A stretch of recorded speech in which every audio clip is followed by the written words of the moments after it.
Yes, hello.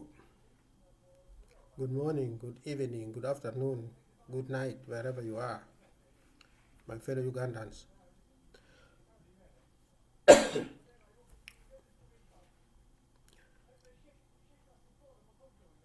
Uh, Today I want to talk about the political situation in Uganda, where I see that opposition political parties are busy fighting each other. They are trying to, this one want to replace that, and that one want to replace this. One question I want to ask oppositions in Uganda: do you really know the real problem of Uganda as a country?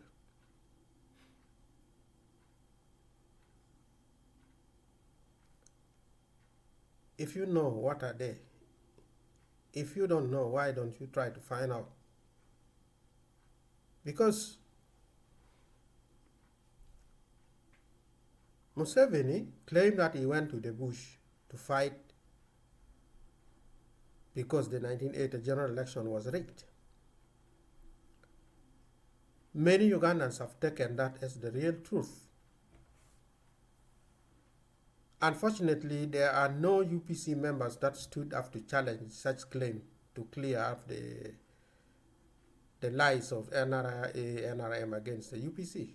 So every Ugandans believe that the claim that the 1980 general election was rigged is actually true, but it's not.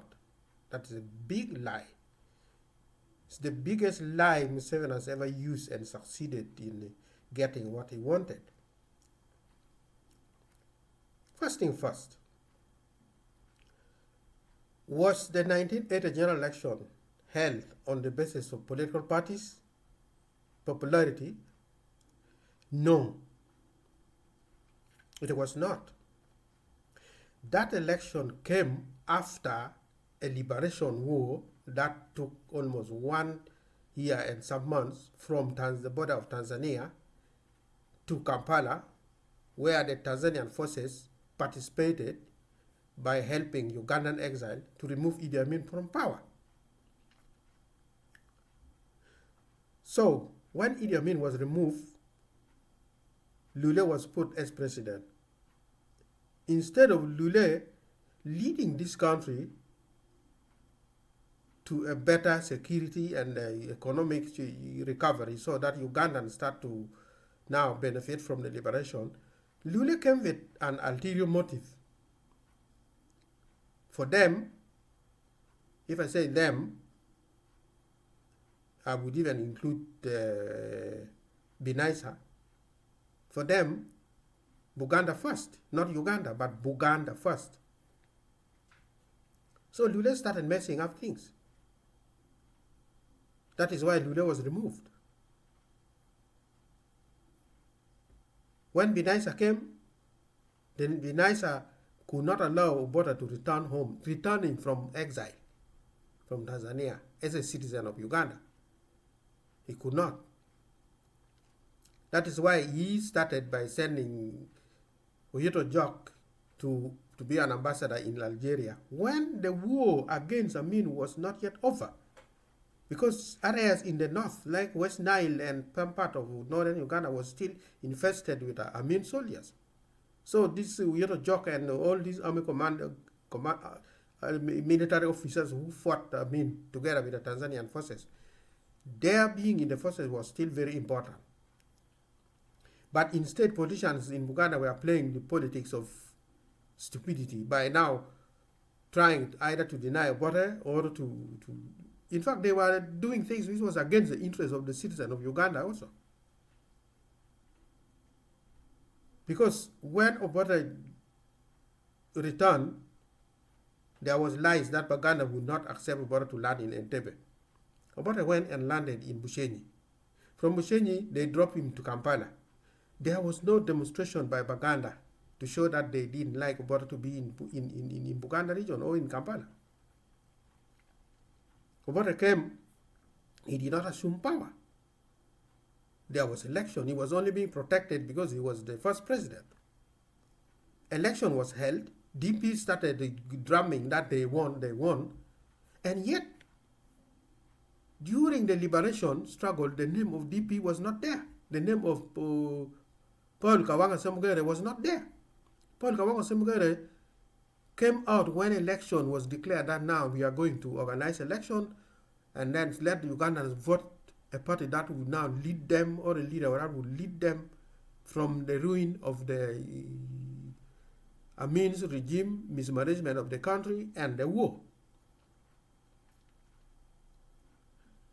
UPC was voted squarely because of the liberation. Because if Dr. Obote was not in Tanzania, Tanzania was not going to liberate Uganda in anybody's name. So, when Uganda was liberated, election was held, the first thing those of Museveni and those of Semugere should have done was to go to the court. Fortunately, Semugere knew he was defeated squarely. He went to parliament. Museveni, who was so much in need of taking power from Obote, I don't know whether he was going even to fight DP if DP won, took to the bush, when knowing that Baganda does not like Obote. Baganda does not like Northerners. Baganda fed behind him. If Kampala, if the capital city of Uganda was not in Buganda, the NRA war was not going to succeed. Because the government of UPC was in an area where political hatred was spread against them all over Buganda.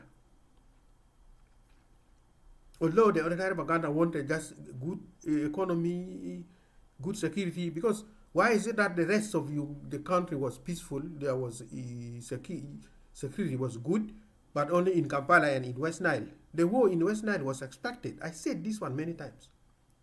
But I feel pain when I hear Ugandans say, oh, the 1980 election was rigged. Like, which court found out that election was rigged? Who took the UPC to court to find out whether UPC rigged or not? Who?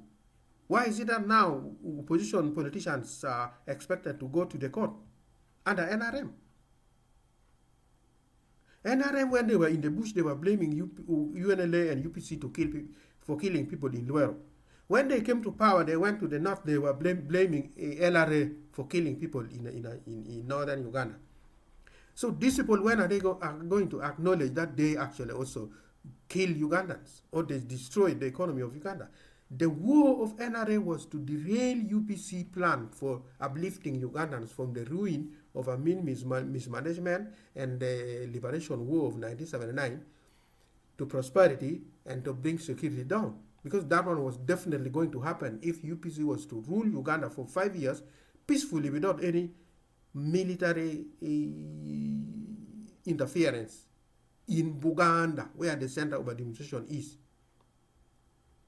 The one in West Nile, I'm very sure Obote was going to handle and finish it. Not even, maybe the war would have died early enough. Because of what they would see that Uganda is moving, progress is coming. So Ugandans who still continue to spread lies that the 1980 general election was rigged, they are the one who are making Museveni to stay in power. They are the one. Now, under Museveni, why is it that we have failed to have a free, fair, and justifiable election? Why? It's because Museveni went to war through lies. The other day, I saw Francis Babu, who claimed that he supported NRA because of NRM war, because of what happened in 1962 to 1985. I don't know what happened in 1962 because I've never found anywhere where it is written that there was something bad in 1962. In 1964, that is when we started having problems because the king of Uganda and his team failed to recognize that the 1964 referendum was a constitutional order which should have been challenged in the constitutional court. Unfortunately, the king took the law in his hand. His team killed Banyoro in one of the lost counties, and then they started saying Obote should take the government of Uganda out of Buganda, Then we started having problem. Then Obote wrote the 1966 constitution, and later on the 1967 constitution, which was debated in parliament. Now Ugandans, they lie, they talk about the 1966 constitution, and then, they don't want to talk about the 1967 constitution, which was debated in parliament. Now we come to the 1995 constitution. Was the problem with Uganda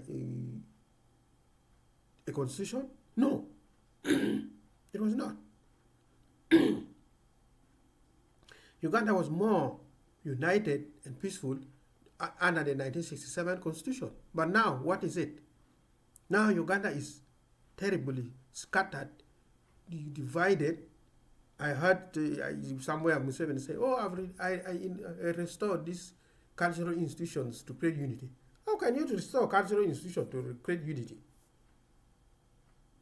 People unite under one government, one people, not under one government, so many tribal leaders here and there. Uganda, the mistake NRA made was to reintroduce the cultural institutions. That one should have been done not by Museveni, should have been done by a political leader after a genuine election. And then that thing is put in place. Political parties were banned, and NRA were manipulating everything in their own selfish interest. Now they are defending it with all the lies. And the worst thing is opposition political leaders every time going into an NRA, NRM election, which the result is clear. Museveni is not going anywhere. The political parties are wasting their time, because even if you win, the Electoral Commission will never declare you. They will declare Museveni. The same way they claim that, Paul Mwanga declared UPC because maybe DP won. But DP has failed to bring any evidence anywhere to show that we were defeated. We won here. The evidence here. They have failed. Completely. So now, opposition, if you fail, go to court under Museveni. If you fail, go to court under Museveni, because Museveni is the one controlling everything. Electoral Commission will declare Museveni whether you like it or not. So why do you go to do the same stupid thing every day, expecting a different answer? The UPC, I want to tell Ugandans, if there is any political party to liberate Uganda, is UPC. It is not FDC. It is not PFF. It is not DP. It is not ANT. PFF, FDC, ANT, maybe Democratic Alliance, and other. They are all the offshoot of NRA. They will never bring change. UPC that the NRA fought is the one that should stand in front of Uganda and clear their image and challenge the NRM on all the lies they have said about UPC. But if UPC is being suffocated not to talk, Ugandans are being scared not to mention anything about UPC, everybody is scared, you cannot talk, you're afraid, then we are going nowhere. We are doing bullshit, useless thing. I'm sorry to say this word. And we are not doing anything. UPC is the only party that can stand and challenge NRM, not these any other parties. Other parties are just a waste of time.